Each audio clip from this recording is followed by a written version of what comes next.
Evropskega parlamenta v mesecu marcu? Kot lahko sami spremljate, je celotna diskusija zelo pogojena z geopolitiko in tudi z samimi varnostno-obrambnimi pripravami Evropske unije, Evrope, da se bomo lahko v prihodnosti postavili sami zase in da ne bomo odvisni od Američanov. Program REARM-EU, ki ga je predstavila predsednica Evropske komisije, je dober, je korak v pravo smer, sedaj je pa na nas, državah članicah, da te stvari realiziramo, da pošljemo zelo jasno sporočilo tudi ljudem, da ne gre za izbiro med topovi in maslom, da ne gre za izbiro med tanki in bolnišnicami, ampak da gre v prvi vrsti za to, da si zagotovimo mir, da si zagotovimo varnost, ker to je osnova za delovanje vseh ostalih podsistemov. In to, kar zdaj dela Evropska unija, je ključno za to, da bodo lahko prihodne generacije živele v miru, da vzpostavimo takšno odvračanje, kredibilno odvračanje, da naš nasprotnik ne bo nikoli verjel, da nas lahko premaga, da zato tudi ne bo napadel in s tem bomo pa seveda si zagotovili trajen mir. Kako pa še naprej jutrišnji dan ocenjujete?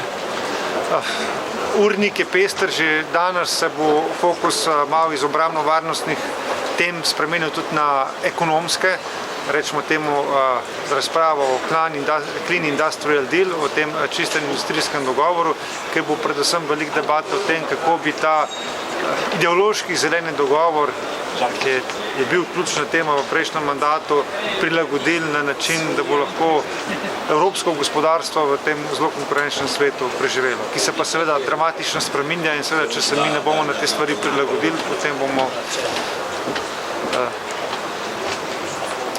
doživeli ne najbolj prijetne ure v prihodnosti. Kaj pa v Moldaviji? Včeraj je bila dokaj vroča razprava o Moldaviji, oziroma 1,3 milijarde posojil, da bo namenila Evropska komisija.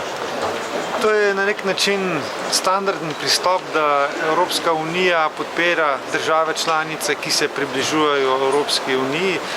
Tovrstni paketi so bili napovedani tudi za Balkan, tako da ne bo vtis, da gre samo za Moldavijo, ampak Evropska unija želi te države na poti v unijo spodbujati tudi s konkretnimi dejanji, torej z denarjem, ne z besedami.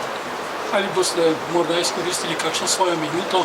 Ja, danes imam dva tako imenovana speaking time-a. Eden je okrog tako imenovanega White Paper on Defense oziroma pogled Evropskega parlamenta na obrambne priprave in na spremembe na obrambno-varnostnem področju in drug je v zvezi z Clean Industrial Deal. Mislim, da slovenskega poslanca je to kar dober delež v tem tednu.